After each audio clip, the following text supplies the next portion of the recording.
ഓരോ മനുഷ്യനും എക്കാലത്തും സന്തോഷകരമായൊരു ജീവിതം കൊതിക്കുന്നവരാണ്. എന്നാൽ സന്തോഷകരമായ ജീവിതം കൊതിച്ചാലും ദുഃഖകരമായ അന്തരീക്ഷങ്ങളും നിരാശ നിറഞ്ഞതായ അന്തരീക്ഷങ്ങളാണ് മനുഷ്യ ജീവിതത്തിൽ കടന്നു വന്നുകൊണ്ടിരിക്കുന്നത്. അങ്ങനെയുള്ളവരോടുള്ള ഒരാത്മിക സന്ദേശമാണ്: നീ ഇപ്പോൾ അനുഭവിക്കുന്ന നിരാശകളും ദുഃഖങ്ങളും സങ്കടങ്ങളും എല്ലാം നിന്നെ വിട്ടു മാറാൻ പോവുക, നിനക്കൊരു സന്തോഷം കർത്താവ് തരാൻ പോകുകയാണെന്നാണ് ഇന്നത്തെ സന്ദേശം.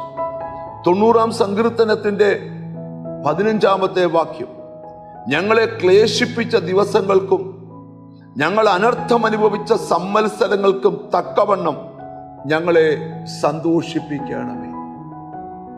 വളരെ വർഷങ്ങളായി വിട്ടുമാറാത്ത ജീവിത സാഹചര്യങ്ങളെ നോക്കിക്കൊണ്ട് ദുഃഖിച്ചിരിക്കുന്ന ധാരാളം പേരുണ്ട്. എൻ്റെ വീട്ടിലെ സാഹചര്യങ്ങൾ മാറുമോ? എൻ്റെ ജോലിസ്ഥലത്തെ സാഹചര്യങ്ങൾ മാറുമോ? എന്തുമാത്രം ക്ലേശങ്ങൾ ഞങ്ങൾ അനുഭവിച്ചു, എന്തുമാത്രം ദുഃഖങ്ങൾ ഞാൻ അനുഭവിച്ചു, ഇതെന്നു മാറുമെന്നൊരു ചോദ്യവുമായിട്ട് നിൽക്കുന്ന ചിലരോട് ദൈവം സംസാരിക്കുക. ക്ലേശിപ്പിച്ച ദിവസങ്ങൾക്കും അനർത്ഥം അനുഭവിച്ച സംവത്സരങ്ങൾക്കും തക്കവണ്ണം ഒരു സന്തോഷം നിനക്ക് തരാൻ കർത്താവിന് കഴിയും. ആരോടൊക്കെയോ ദൈവം സംസാരിക്കുകയാണ്. മാറയിലെ വെള്ളത്തിന്റെ കയ്പ് എന്നും നിലനിൽക്കത്തില്ല. ആ കയ്പിനെ മധുരമാക്കുന്ന ഒരു ദൈവപ്രവൃത്തി ജീവിതത്തിൽ വെളിപ്പെട്ട് കഴിഞ്ഞാൽ പിന്നെ ആ കയ്പ് ജീവിതത്തിൽ നിലനിൽക്കത്തില്ല.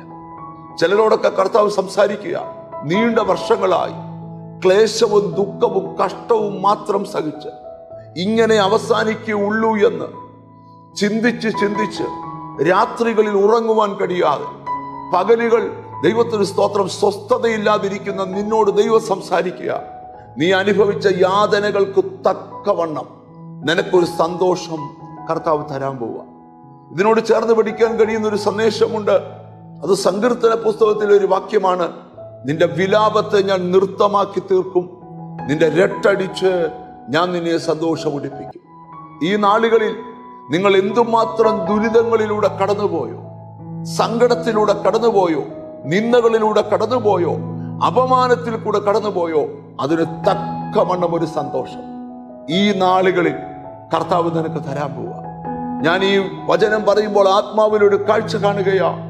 നിങ്ങളുടെ ജീവിതം സന്തോഷപൂർണമാകത്തക്ക രീതിയിൽ ഒരു ദൈവപ്രവൃത്തി നിങ്ങളുടെ കഷ്ടതയ്ക്കും നിങ്ങൾ ദുഃഖമനുഭവിച്ച സംവത്സരങ്ങൾക്കും തക്കവണ്ണം യേശു നിങ്ങൾക്ക് തരാൻ പോവുക.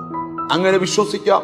ആ കൈകളെ ചേർത്ത് പിടിച്ച് പ്രാർത്ഥിക്കാം: ഞങ്ങളുടെ കർത്താവേ, സ്വർഗസ്ഥ പിതാവേ, ഞങ്ങൾ അനുഭവിച്ചതെല്ലാം അങ്ങ് കാണുന്നല്ലോ, അതിന് തക്കവണ്ണം ഒരു സന്തോഷം ഞങ്ങൾക്ക് തരണം, ഒരാനന്ദം ഞങ്ങൾക്ക് തരണം. ആമീൻ. എന്നോട് ചേർന്ന് പ്രാർത്ഥിക്കുന്ന മക്കളെ നിന്റെ നാമം ചൊല്ലി പിതാവിൻ്റെയും പുത്രന്റെയും പരിശുദ്ധാത്മാവിന്റെ നാമത്തിൽ അനുഗ്രഹിച്ച് പ്രാർത്ഥിക്കുന്നു.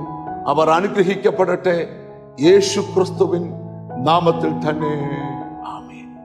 നിശ്ചയമായും നിന്റെ ദുഃഖത്തിനൊത്തൊരു സന്തോഷം ഉടനെ കർത്താവ് തരും. God bless you.